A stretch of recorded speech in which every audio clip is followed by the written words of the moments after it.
당신이 오늘 드신 그 한 끼가 내일 아침에 피로와 속 더부룩함을 만든 걸까요? 아니면 몇 년 뒤 당뇨와 고혈압, 알레르기와 우울감까지도 조용히 밀어올린 걸까요? 지금부터 말씀드릴 내용은 겁주려는 이야기가 아닙니다. 다만 많은 분들이 평생 몸에 좋다, 가볍다, 무난하다라고 믿고 먹어온 것들 가운데 장을 가장 쉽게 무너뜨리는 것들이 있다는 사실을 아주 분명하게 알려드리려는 겁니다. 한 가지 질문으로 시작하겠습니다. 병원 검사에서는 큰 이상이 없다고 하는데 왜 나는 자꾸 기운이 없고 소화가 더디고 가스가 차고 피부가 가렵고 잠이 얕고 기분이 쉽게 가라앉을까요? 그 답이 의외로 뇌가 아니라 장에 있을 수 있습니다. 우리는 흔히 뇌가 몸을 지휘한다고 생각하지만 몸의 실제 지휘실은 장일 때가 많습니다. 장은 음식이 지나가는 관이 아니라 면역의 중심이고 호르몬의 조절실이며 기분을 흔드는 신경 네트워크가 살아있는 거대한 생태계입니다. 우리가 먹는 것은 단순히 칼로리가 아니라 장내 세균이 무엇을 먹고 어떤 부산물을 만들지까지 함께 결정합니다. 그래서 같은 음식을 먹어도 누군가는 멀쩡하고 누군가는 속이 뒤집히는 일이 생기는 겁니다. 오늘은 장을 망가뜨리는 최악의 음식 10가지를 순서에 큰 의미를 두지 않고 하나씩 짚어보겠습니다. 그리고 중요한 포인트를 꼭 같이 드리겠습니다. 완전히 끊을 수 없다면 어떻게 먹어야 덜 해로운지, 무엇과 함께 먹어야 손실을 줄일 수 있는지, 그리고 무엇을 확인해야 하는지까지요.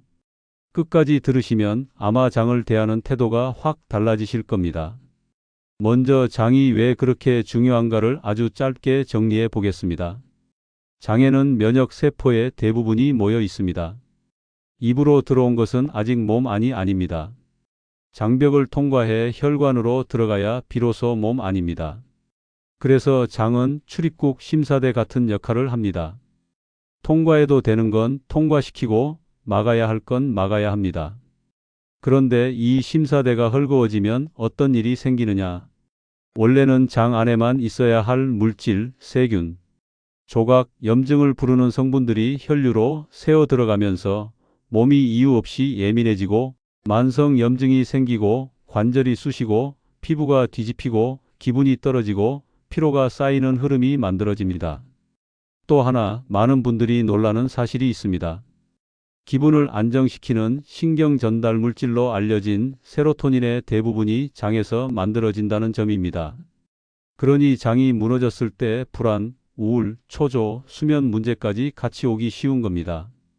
장은 말 그대로 몸 전체의 조용한 스위치입니다. 자, 그러면 이제 장을 흔드는 음식들로 들어가 보겠습니다. 10번째로 말씀드릴 음식은 가공육입니다. 핫도그, 소시지, 베이컨처럼 오래 보관되고 맛이 강한 제품들 말입니다. 가공육이 문제인 이유는 단순히 짜서가 아닙니다. 흔히 쓰이는 보존 성분이 고온 조리 과정에서 특정 조건을 만나면 몸에 부담을 주는 화합물로 바뀔 수 있다는 점이 핵심입니다. 특히 불에 바짝 굽거나 아주 뜨거운 기름에 튀기듯 굽는 방식은 장벽을 자극하는 물질을 더 많이 만들 수 있습니다. 여기서 중요한 포인트는 이겁니다. 그럼 가공육은 한 입도 먹지 말아야 하나요? 라고 물으실 텐데 현실적으로 완벽한 금지는 어렵습니다. 대신 선택과 조리 방식으로 손실을 줄일 수 있습니다. 첫째, 가능한 한 원재료와 첨가물 목록이 단순한 제품을 고릅니다. 둘째, 과하게 높은 열에서 바짝 태우지 않습니다. 셋째, 가공육만 단독으로 먹지 말고 채소나 발효, 식품처럼 항산화 성분과 식이섬유가 있는 음식과 함께 먹어서 장내 환경이 한쪽으로 쏠리지 않게 합니다. 특히 탄 부분은 맛의 문제가 아니라 장과 혈관에 부담이 되는 신호일 수 있으니 바삭하게를 천천히 익히기로 바꾸는 것만으로도 차이가 납니다. 9번째는 저지방 유제품, 특히 저지방 우유나 저지방, 요거트처럼 지방을 크게 줄이고 열 처리를 거친 제품들입니다. 유제품이 모두 나쁘다는 뜻이 아닙니다. 다만 어떤 분들은 유제품 단백질이나 유당에 민감합니다. 그런데 저지방으로 만들면서 지방이 빠지면 장을 자극할 수 있는 성분이 더 두드러지게 느껴질 수 있습니다. 또한 고열 처리 과정에서 본래 존재하던 일부 효소나 미생물 요소가 줄어들면서 내 몸이 소화하기 좋은 형태가 아니라 내 몸이 알아서 처리해야 하는 형태로 바뀌는 경우도 있습니다. 여기서 핵심은 개인차입니다.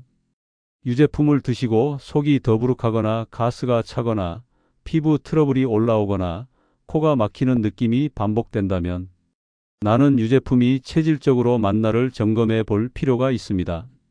만약 유제품을 드시고 별 문제가 없다면 굳이 겁낼 필요는 없습니다. 하지만 민감한 분이라면 선택을 바꾸는 것이 좋습니다. 무가당, 첨가물 적은 제품을 우선으로 하고 가능한 함 발효가 충분한 요거트나 소량의 치즈처럼 당이 낮은 쪽이 부담이 덜한 경우가 많습니다.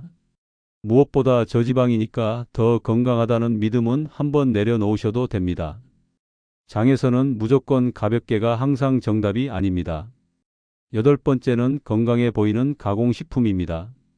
특히 곡물바, 그래놀라바, 달콤한 요거트컵, 곡물 음료, 각종 식물성 음료처럼 포장에 건강 이미지가 강한 제품들이요.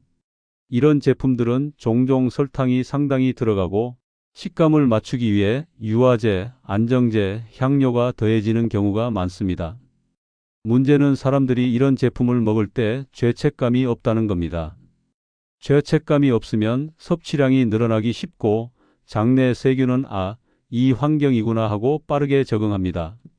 그리고 설탕과 특정 첨가물을 좋아하는 쪽으로 균형이 기울어지면 속이 더부룩하고 가스가 차는 정도를 넘어서 식욕과 혈당 반응, 염증 반응까지 흔들 수 있습니다.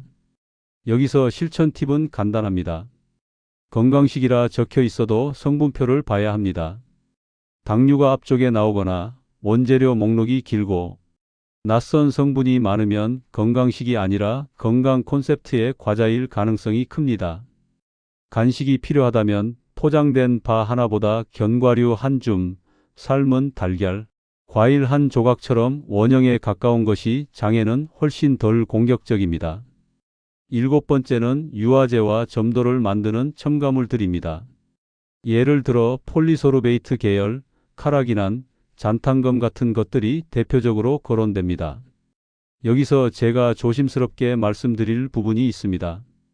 첨가물은 용량과 개인차에 따라 영향이 다르고 모든 사람이 똑같이 반응하는 것은 아닙니다. 하지만 장이 예민한 분들, 과민성 장증상이 있는 분들, 이유 없는 피부 가려움이나 알레르기 반응이 잦은 분들은 이런 성분이 쌓였을 때 점막이 더 민감해질 수 있습니다. 장에는 점액층이라는 보호막이 있는데 이 층이 약해지면 장벽이 외부 자극에 더 쉽게 흔들립니다. 그래서 똑같은 음식을 먹었는데 왜 나는 탈이 나지의 답이 첨가물 누적에 있을 때도 있습니다. 실천은 역시 성분표입니다. 매일 먹는 제품, 특히 요거트, 아이스크림, 드레싱, 소스류, 가공 음료에서 이런 성분이 반복된다면 한두 주만이라도 단순한 제품으로 바꿔보는 것만으로도 배가 편해졌다고 느끼는 분들이 있습니다. 장은 생각보다 빠르게 반응합니다. 6번째는 알코올입니다. 술은 단순히 간만 해치는 것이 아닙니다. 장 점막을 직접 자극하고 점액층을 얇게 만들고 장내 세균 균형을 흔들 수 있습니다. 특히 빈속에 마시거나 자주 마시거나 한 번에 많이 마시면 장벽이 약해지는 흐름을 만들기 쉽습니다. 술을 마신 다음 날 유독 속이 헛헛하고 설사가 나거나 피부가 뒤집히거나 이유 없이 우울하고 초조해지는 분들이 계십니다. 그게 단순히 숙취가 아니라 장과 면역, 신경이 같이 흔들린 결과일 수 있습니다. 술을 완전히 끊기 어렵다면 장을 생각해서라도 원칙을 세우셔야 합니다. 빈속 금지, 물 충분히, 안주에서 튀김과 단맛은 줄이고 단백질과 채소를 곁들이기, 그리고 연속으로 마시는 날을 만들지 않기. 이 4가지만 지켜도 장이 받는 충격이 크게 줄어듭니다. 5번째는 글루텐이 많은 곡물 중심 식단입니다. 여기서도 오해가 많습니다. 글루텐 자체가 모두에게 독이라는 식으로 단정할 수는 없습니다. 하지만 일부 사람들에게는 글루텐 단백질이 장벽을 예민하게 만들고 염증 반응을 유발하거나 악화시킬 수 있습니다. 특히 밀가루 음식이 작고 빵이나 면을 먹으면 속이 더부룩하고 가스가 차고 졸리고 피부가 뒤집히거나 관절이 뻣뻣해지는 패턴이 있다면 나는 밀가루를 먹고 나면 몸이 어떻게 변하는가를 기록해 볼 가치가 있습니다. 중요한 포인트는 밀가루를 끊어라가 아니라 밀가루를 주식처럼 먹는 흐름을 끊어라입니다. 우리 식단에서 밀가루는 간식이나 별미로 들어오면 그나마 낫지만 아침 빵, 점심 면, 저녁 빵이나 과자까지 겹치면 장이 쉴 틈이 없습니다. 대체는 생각보다 간단합니다. 밥을 전부 끊을 필요도 없습니다. 밀가루 빈도를 줄이고 먹더라도 발효가 충분한 빵이나 양을 줄이고 단백질과 채소를 같이 먹는 방식이 장에 덜 공격적입니다. 네 번째는 인공 감미료입니다. 특히 단맛은 나는데 칼로리가 거의 없다고 알려진 감미료들이요. 많은 분들이 혈당을 걱정해서 설탕 대신 이런 제품을 선택합니다. 의도는 좋습니다. 그런데 장에서는 단맛의 신호 자체가 장내, 세균 환경과 대사 신호를 흔들 수 있다는 연구들이 계속 나오고 있습니다. 어떤 분들은 인공 감미료가 들어간 음료나 간식을 먹고 나서 유독 속이 더부룩하거나 단맛 갈망이 더 커지거나 변이 묽어지거나 복부 팽만이 심해지는 경험을 합니다. 또 어떤 분들은 별 반응이 없기도 합니다. 그래서 저는 이렇게 권합니다. 인공 감미료를 매일 여러 제품으로 반복 섭취하고 있다면 한 번만이라도 단맛 자체를 줄이는 주간을 가져보시라고요. 단맛을 줄이면 처음에는 허전하지만 장이 안정되면서 단맛 갈망이 줄었다고 말하는 분들이 많습니다. 대체는 무가당 차, 탄산수, 과일 한 조각처럼 단맛의 강도를 낮추는 방향이 좋습니다. 세 번째는 씨앗 기름, 흔히 말하는 정제 식물성 기름입니다. 카놀라, 대두, 옥수수, 해바라기, 홍화 같은 원료에서 뽑아낸 기름이 대표적입니다. 여기서 핵심은 기름이니까 나쁘다가 아니라 어떤 기름이 어떤 방식으로 얼마나 산화되어 들어오느냐입니다. 정제 과정에서 높은 열과 공정이 개입되는 경우가 많고 이런 기름은 빛과 열, 산소에 노출되면서 산화가 더 쉽게 진행될 수 있습니다. 산화된 기름은 장 점막과 몸의 염증 신호에 부담이 될 수 있습니다. 특히 튀김이나 가공식품을 통해 반복적으로 들어올 때 문제가 커집니다. 집에서 기름을 쓰신다면 무엇보다 재사용 튀김 기름은 피하셔야 합니다. 밖에서 드실 때도 튀김이 잦다는 건 곧 산화된 기름을 자주 마신다는 뜻일 수 있습니다. 기름은 소량이라도 매일 들어오기 때문에 작은 선택이 누적됩니다. 두 번째는 튀긴 음식입니다. 튀김은 맛있습니다. 그런데 튀김은 장을 생각하면 가장 거친 조리법 중 하나입니다. 높은 온도에서 기름이 산화되고 음식 표면이 과하게 익으면서 장벽을 자극할 수 있는 물질이 늘어날 수 있습니다. 또 튀김은 대부분 밀가루 옷을 입습니다. 그러면 글루텐 부담까지 같이 올라갑니다. 게다가 튀김은 먹는 속도가 빠르고 포만감은 뒤늦게 오기 때문에 과식으로 이어지기 쉽습니다. 이 세 가지가 합쳐져 장에 큰 파도를 만듭니다. 현실적인 대안은 튀김을 완전히 끊어라가 아니라 빈도를 낮추고 먹는 날에는 그날의 다른 끼니를 단순하게 가져가는 겁니다. 튀김과 달콤한 음료, 디저트까지 한 번에 붙이면 장내 세균이 가장 좋아하는 환경이 만들어집니다. 튀김을 드신다면 그날은 단맛을 줄이고 채소와 단백질을 충분히 드시고 다음 날은 발효식품과 식이섬유로 균형을 맞춰주는 식으로 조절하는 게 좋습니다. 그리고 첫 번째, 장을 무너뜨리는 가장 큰 축은 설탕과 정제 탄수화물, 가공 전분입니다. 흰빵, 과자, 케이크, 달달한 음료, 설탕이 들어간 거의 모든 가공식품들이 여기에 들어갑니다. 왜 이게 가장 큰 문제냐면 너무 흔하고 너무 자주 너무 쉽게 들어오기 때문입니다. 설탕과 정제 탄수화물은 장내에서 빠르게 분해되어 특정 미생물이 과도하게 번식하기 쉬운 환경을 만듭니다. 그 결과 가스, 복부 팽만, 변비와 설사 같은 직접 증상뿐 아니라 혈당의 출렁임과 인슐린 저항성, 만성 염증 신호까지 같이 올라갈 수 있습니다. 또 단 음식이 당기는 날이 많다는 건 의지의 문제가 아니라 장내 환경의 신호일 수 있습니다. 장내 세균은 내가 좋아하는 걸 더 달라는 신호를 뇌로 보내기도 합니다. 그러니 단맛 중독을 의지로만 이기려 하면 늘 지칩니다. 전략이 필요합니다. 첫째, 음료에서 설탕을 끊는 것부터 시작합니다. 음료는 장에 단맛을 가장 빠르게 쏟아붓습니다. 둘째, 아침에 단맛을 넣지 않습니다. 아침에 단맛을 넣으면 하루 종일 단맛 갈망이 이어지기 쉽습니다. 셋째, 단 것을 먹어야 한다면 식사 후에 소량으로, 단독이 아니라 단백질과 함께 먹습니다. 넷째, 집에 쌓아두지 않습니다. 장과 뇌는 가까이 있는 것을 이깁니다.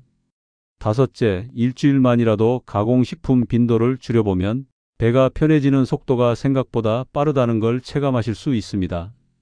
여기까지 10가지를 훑었습니다. 그런데 청취자 여러분, 중요한 질문이 남습니다. 그럼 뭘 먹어야 장이 회복되나요? 장을 망가뜨리는 목록만 들으면 답답해지기 쉽습니다. 그래서 마지막으로 회복의 방향을 아주 명확하게 드리겠습니다. 장을 살리는 핵심은 특별한 보조제가 아니라 환경입니다. 첫째, 원형에 가까운 음식을 늘리십시오. 제철 채소, 단백질, 적당한 지방, 통곡의 일부, 발효식품처럼 인공적으로 꾸미지 않은 음식들이 장내 세균에게 안정적인 먹이가 됩니다. 둘째, 식이섬유를 늘리되 천천히 늘리십시오.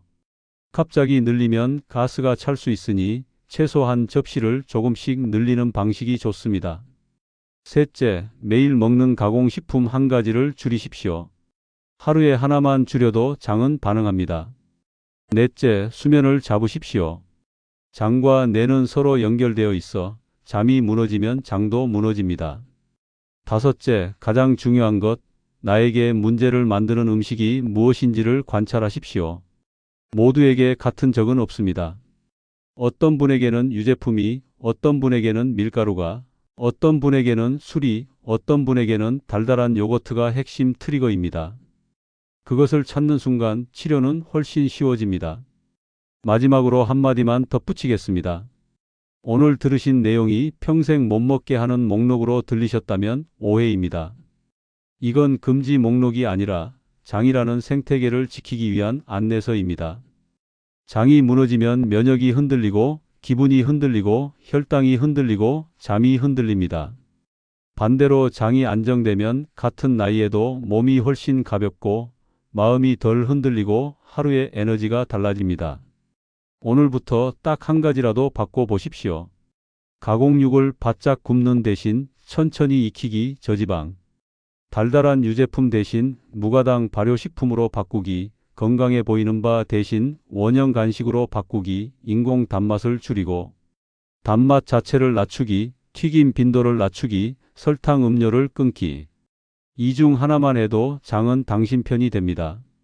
이 방송이 도움이 되셨다면 다음 편에서는 장을 회복시키는 실제 식사 구성과 장이 예민한 분들이 흔히 실수하는 식습관을 더 구체적으로 정리해 드리겠습니다. 오늘도 몸을 살리는 선택 조용히 이어가 보시죠.